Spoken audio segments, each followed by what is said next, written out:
A gente vai explorar um pouquinho mais todos os aspectos dessa nova rodada de pesquisas IPESP divulgada agora há pouquinho com o cientista político, diretor do IPESP, Antônio Lavareda, que mais uma vez atende a CNN. Tudo bem, Lavareda? Bom dia, hein? Bom dia, Rafael. Bom dia, Muriel, que também está aí com vocês. Lavareda, agora há pouquinho eu estava conversando com o Uribe e me chamou a atenção aqui na passada de olhos que a gente conseguiu dar em toda a pesquisa, o fato de, já de algum tempo, vir numa curva descendente, caindo aos poucos, é verdade, mas numa curva descendente, a avaliação do governo Jair Bolsonaro, aqueles que acham o governo ruim ou péssimo. Já teve, no pior momento, em 55% e agora está em 49%, caindo aos poucos, mas caindo. E a aprovação ao governo Jair Bolsonaro continua muito alta, a desaprovação, né, em 59%, mas já foi de 65%. A aprovação, que já foi de 30%, está em 36%. A gente pode falar já em uma tendência de diminuição da desaprovação e aumento da aprovação, mas mesmo que muito lenta, do governo Bolsonaro, Lavareda? Olha, Rafael, eu acredito que pode-se concordar com essa afirmativa. O governo Bolsonaro tem, nos últimos meses, conseguido uma discreta recuperação, digamos assim. O problema, Rafael, é o tempo, é o ritmo dessa recuperação. Você veja o seguinte, da última pesquisa que fizemos, nacional, 53, em média 53 dias do tempo de realização da anterior para essa divulgada hoje, a diferença no primeiro turno, entre Lula e Bolsonaro, né, ela caiu 2 pontos nas nossas pesquisas, era de 11 e oscilou, recuou para 9 pontos. Pois bem, nesse período, o governo deflagrou uma série de ações. Em primeiro lugar, julho é um período que todos os governos veem sua avaliação alavancada por investimento, por campanhas publicitárias maciças que fazem no final do primeiro semestre, exatamente, Rafael, porque a partir de 30 de junho há uma vedação da legislação eleitoral para propaganda oficial. Então, em geral, todos os governos, presidentes, governadores, prefeitos, crescem aí por volta de junho e julho. Vem crescer a sua avaliação, aprovação.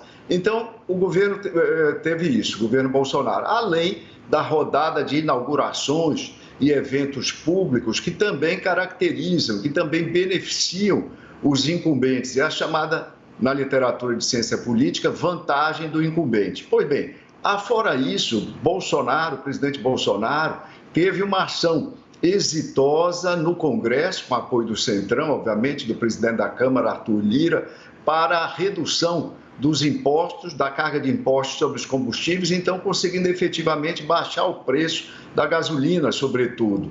E mais ainda o anúncio da PEC de benefícios pecuniários para diversas categorias, não só para os que recebem Auxílio Brasil, que foi aprovada aí às pressas já no início de julho, inclusive transgredindo o que seria o disposto na legislação eleitoral. Pois bem, com tudo isso, nós assistimos até agora, como eu disse, em 53 dias, quase 2 meses, uma redução dessa diferença em 2 pontos. Se você, Rafael, fizer uma projeção e mantido o mesmo ritmo, digamos que mantivesse o mesmo ritmo dessa redução, ainda assim, o presidente chegaria ao primeiro turno em 2 de outubro com 6 pontos de diferença para Lula, o que equivale, grosso modo, a 9 milhões de votos. Então, o que pode ser dito é o seguinte, o governo tem recuperou, era esperável isso, era expectado isso. Agora, o ritmo é francamente insuficiente se o presidente pretende inverter a curva dele e do ex-presidente Lula no primeiro turno. Naturalmente, eu devo concluir esse raciocínio, lembrando que a expectativa do governo, a nova expectativa é de que, com a efetivação desse Auxílio Brasil, Auxílio Caminhoneiro e os outros benefícios que eu relatei, né, com a efetivação, ou seja, quando foi antecipado, inclusive, o pagamento de agosto para o dia 9 do próximo mês, quando isso for efetivado, a expectativa do campo oficial é de que se reflita numa mudança de humor daqueles que serão beneficiados. Resta esperar esse prazo, Rafael. Lavareda, bom dia para você. Tem uma dúvida também que me chamou muita atenção com relação à probabilidade de voto de Simone Tebet. No mês passado, a maior parte das pessoas não conheciam o suficiente ela, 36%. Esse número caiu para 33% nesse mês. Agora, a maior parte das pessoas nesse mês não votaria de jeito nenhum nela, o que equivale a 35%. Antes, esse número no mês passado era de 31%, ou seja, subiu em torno aí de 4 pontos percentuais, mais ou menos. Qual que é a sua avaliação com relação a esse desempenho de Simone Tebet, com um aumento aí de pessoas que dizem não votar de forma alguma nela, levando em consideração o momento em que o MDB enfrenta agora, que é um partido que está atualmente rachado em relação ao lançamento ou não da candidatura de Tebet? Qual que é a importância de uma pesquisa como essa para impactar, por exemplo, nesse momento em que o MDB está rachado? Muriel, obviamente as decisões com relação à convenção, definição de candidatura ou não do partido, tudo isso envolve um cálculo político minucioso, não é, no qual importa e é considerada a correlação de forças dentro do partido. O MDB é uma conhecida confederação partidária, na verdade, com uma série de caciques, de chefes regionais, e de tudo isso há que ser extraído um denominador comum no momento em que se fala em chapa presidencial ou mesmo no não lançamento de uma chapa pelo partido, como já houve de outras vezes. Agora, respondendo diretamente sua questão, Muriel, o que ocorre com a Simone, ocorre com o Janones, ocorre com o Felipe Dávila e ocorre também com o Luciano Bivar, que foram medidos nessa pesquisa, porque também a mesma questão havia sido formulada no levantamento anterior, 53 dias atrás. E o que é que está ocorrendo? O nível de conhecimento deles tem avançado, à medida que, no caso da Simone Tebet, ela contou com uma série de comerciais partidários na televisão, os outros candidatos, todos eles se deslocam pelo país, viajam, se apresentam, dão entrevistas, aparecem no noticiário das TVs, estão presentes nas redes sociais. E o que é que tem ocorrido? Ocorre que todo o ganho de conhecimento desses candidatos tem sido praticamente transportado para a rejeição. Ou seja, eles não têm conseguido até agora traduzir esse ganho, esse acréscimo de nível de identificação e conhecimento em potencial de voto, que é a soma daqueles que dizem que com certeza votariam ou poderiam votar, que aparece aí na pesquisa. No caso da senadora Simone Tebet, ela teve até um recuo, né? 53 dias atrás, o potencial de voto dela era de 32%, ou seja, a soma, repetido para o espectador compreender bem, a soma daqueles que diziam que votariam nela com certeza e poderiam votar. Pois bem, o desconhecimento dela caiu, mas esse potencial foi reduzido. E todo, então, como eu disse, o acréscimo de conhecimento foi encaminhado, foi transportado para a rejeição. É alguma coisa que o partido e os partidos desses candidatos ou pré-candidatos naturalmente devem refletir, Muriel. Lavareda, tem um outro aspecto da pesquisa aqui, que é a chamada probabilidade de voto, né? 44% dos entrevistados dizem que vão votar com certeza no Lula. 43% de jeito nenhum. 11% podem vir a votar no ex-presidente Lula. Para efeito de comparação, os dados do presidente Jair Bolsonaro são os seguintes: 34% podem ou vão votar com certeza nele, 8% podem votar, mas 58% dizem que hoje não votariam de jeito nenhum no Bolsonaro. Então, 58% não votariam de jeito nenhum no Bolsonaro, contra 43% que não votariam de jeito nenhum no ex-presidente Lula. Como é que você avalia esse dado, hein, Lavareda? Olha, eu falava atrás com a Muriel sobre a questão do potencial de voto, Rafael, que é exatamente a soma, não é? Tecnicamente deve ser agregado, adicionado a esse, com certeza votaria, mas o poderia votar porque teoricamente, nesse universo, que os candidatos podem expandir de fato ou vir a expandir suas intenções de voto. De outro lado, eles esbarram nessa questão da rejeição, que obviamente as respectivas campanhas vão se esforçar para diminuir a do próprio candidato e aumentar a dos adversários ou do adversário principal naturalmente. E o que você encontra aí reflete, de certa forma, se associa bastante, Rafael, aos cenários, sobretudo, de segundo turno. Se você pensar, se você olhar esse potencial de voto de Jair Bolsonaro, ele tem 42% de potencial de voto, no segundo turno ele aparece nessa pesquisa com 36%. E Lula tem 55% de potencial de voto. No segundo turno, ele aparece, aliás, já há bastante tempo, com 53%, Rafael. E essa distribuição dos humores do eleitorado, do ponto de vista do mercado, né, acessível a cada candidato para propiciar ou não o crescimento das candidaturas, esse quadro é desenhado nessa tabulação da pesquisa, Rafael.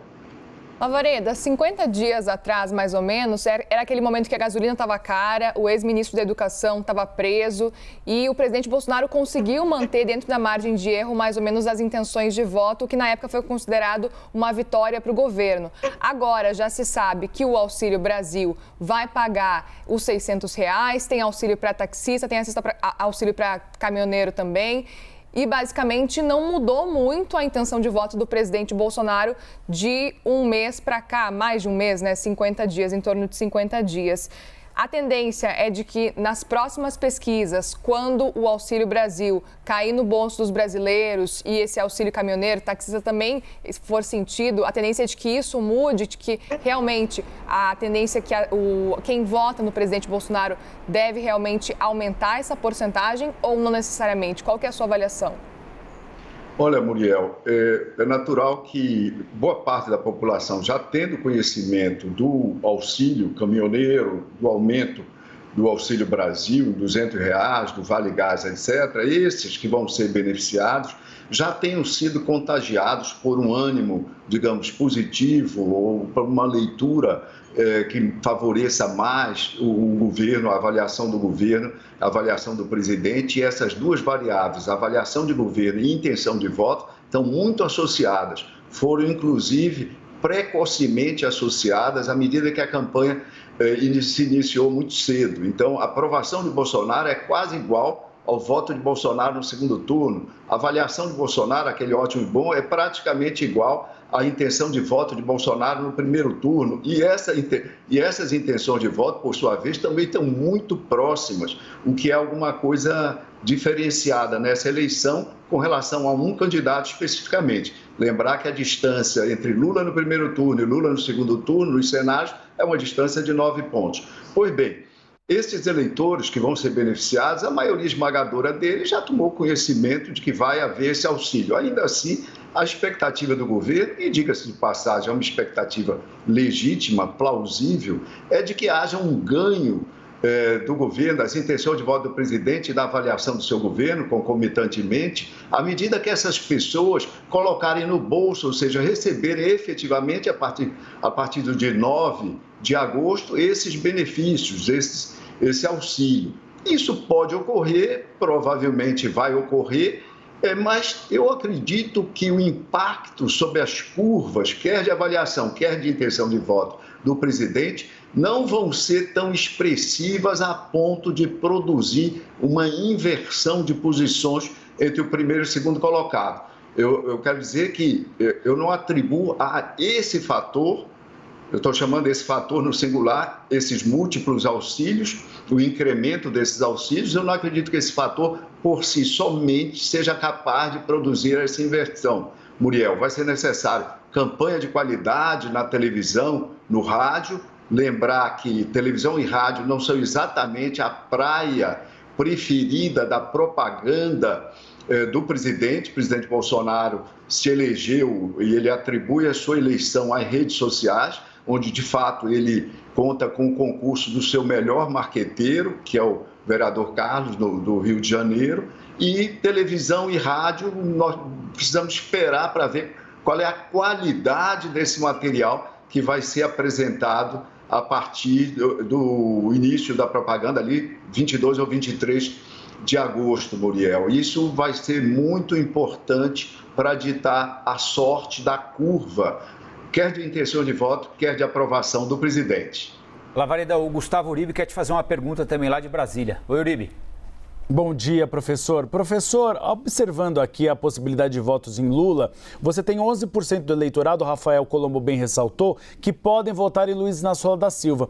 Mas Ciro Gomes mantém aquele patamar de 9%. O senhor vê margem para um voto útil ainda no primeiro turno, que seria o terror de Ciro Gomes? Olha, Uribe, a intenção de voto em Ciro Gomes, todas as pesquisas, essa edição exatamente não traz essa informação, mas todas as pesquisas, inclusive uma pesquisa do BTG, feita pela FSB, divulgada hoje, mostram que a consolidação das intenções de voto é muito maior, praticamente no mesmo patamar, no que concerne aos eleitores de Lula e no que diz respeito aos eleitores de Bolsonaro, ao contrário do que se dá, do que se verifica com relação aos demais candidatos, quando a definição do voto, tal como reconhecida pelo próprio eleitor, ainda é relativamente reduzida, fica em alguns casos abaixo de 50%.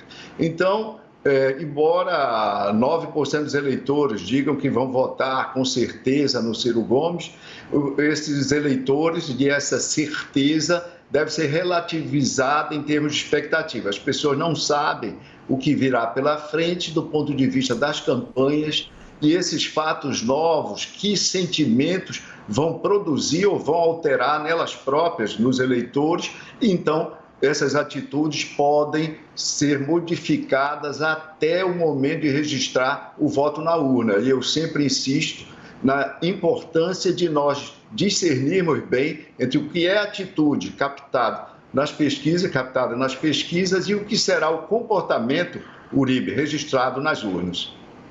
A gente conversou aqui na CNN com o cientista político, diretor do IPESP, Antônio Lavareda. Lavareda, mais uma vez, foi muito bom o papo. Obrigado por nos atender. Até a próxima. Um abraço a você, Rafael, Muriel, Uribe. Obrigada.